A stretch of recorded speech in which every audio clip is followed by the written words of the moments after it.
911. What's your emergency? There's a woman. There's a body. A woman's body, sir?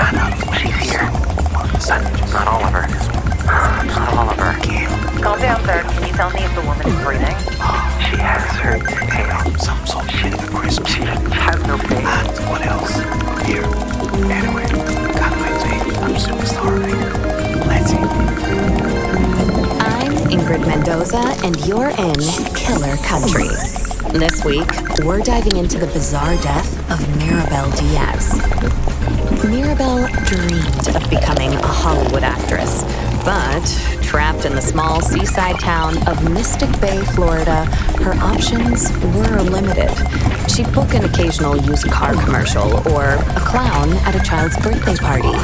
But legitimate opportunities were few and far between. Eventually, however, Maribel found a path to acting in an unexpected place, Wild Tides Water Park. There, Maribel donned a long silver tail and a shimmering tube top. 5 days a week, rain or shine, she'd swim in a massive glass tank, smiling at tourists and posing for pictures. At Wild Tides, Maribel became Miss Maribel, the magic mermaid of Mystic Bay. Then, on August 24th, 2012, everything changed. Hurricane Braden tore through Mystic Bay, destroying 65 homes, 34 Shake Shacks, and leaving at least one person missing: Maribel Diaz. Frank Wild, the longtime owner of Wild Tides Water Park, was among the last to see her alive. She was a pretty redhead. Some say she had web feet. She never wanted to talk. Now, I don't like to speak ill of the dead, but she was a little cold. Snobby, you might say. When the hurricane was coming, I told her, hey, sweetie, you can stay with me. Because, you know, this place is a fortress. I got hurricane shutters, sandbags, the whole shebang. A bunker with a sauna, screening room, bowling alley. Regulation bowling alley, do you understand? Yeah, the real deal. I told her.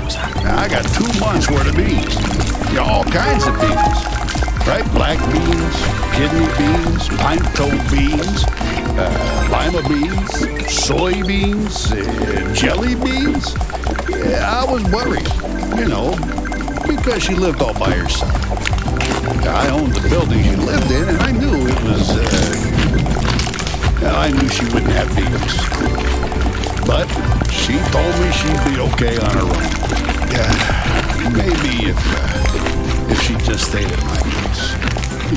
You know, you wonder what might have been. But she said no, she didn't even like beans. I spoke with Frank at his home over 3-bean salad.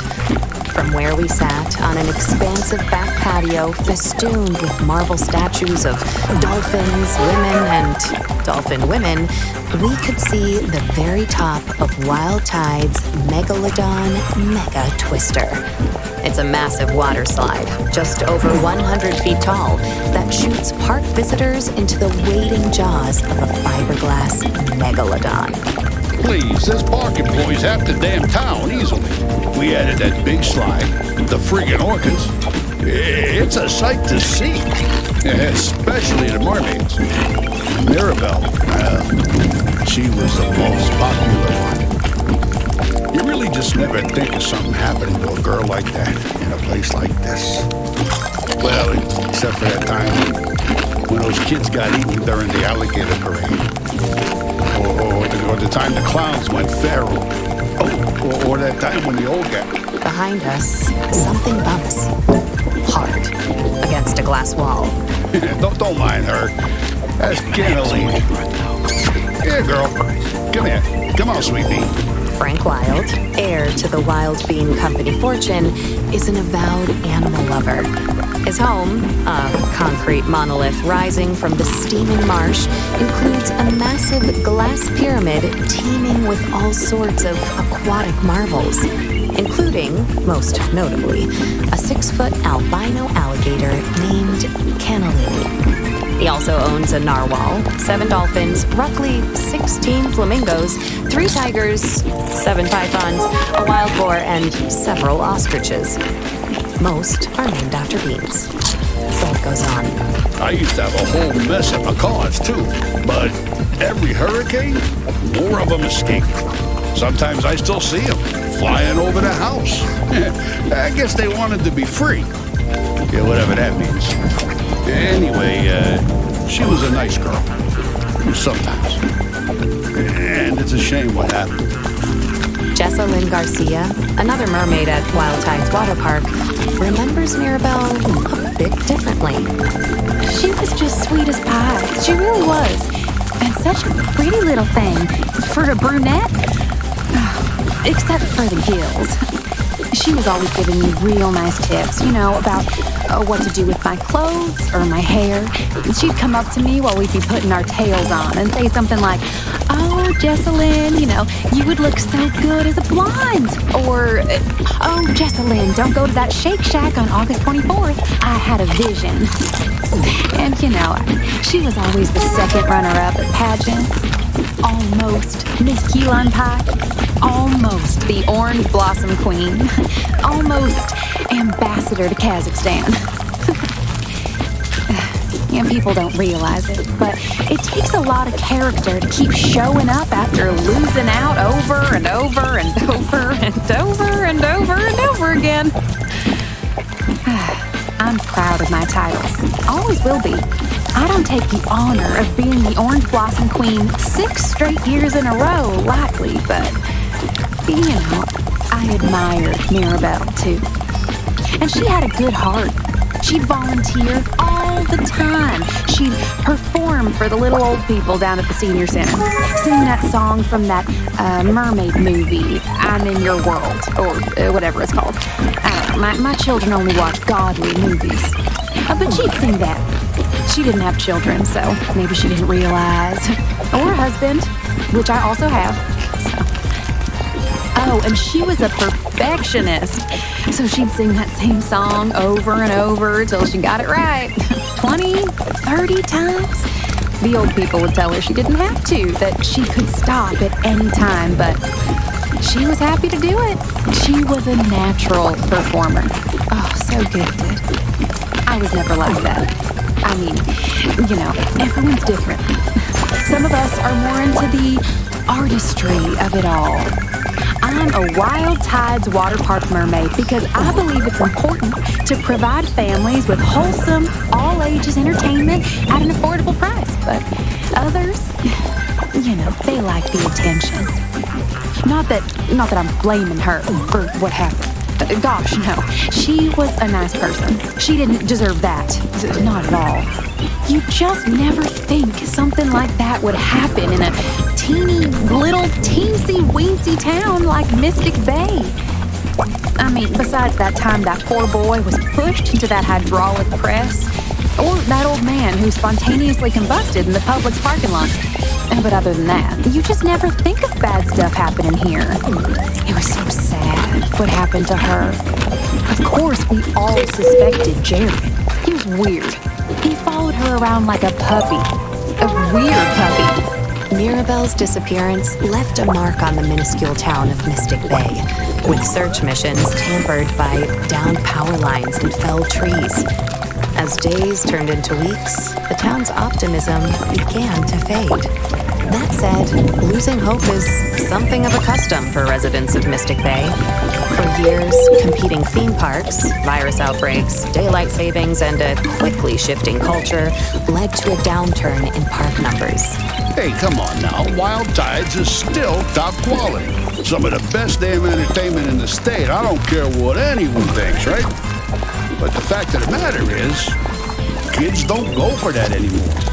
Yeah, they'd rather be on their phones playing Candy Crush or Roblox Adopt Me or Neo.Fun than at a park with their folks. So people stopped coming. And then, of course, that's when they found her. Or what was left of her. What was left of Mirabelle was found by Jared Holt on November 15th, 2012, 3 months after she went missing. That's his voice you heard in the 911 call at the top of the episode. She has her tail. She has no face. When Chipko County Police arrived at the scene, they discovered a grisly sight. Mirabel Diaz, lodged in the jaws of the Megalodon Megatwister, her mermaid tail curled daintily beneath her on the ancient beast's pink fiberglass tongue.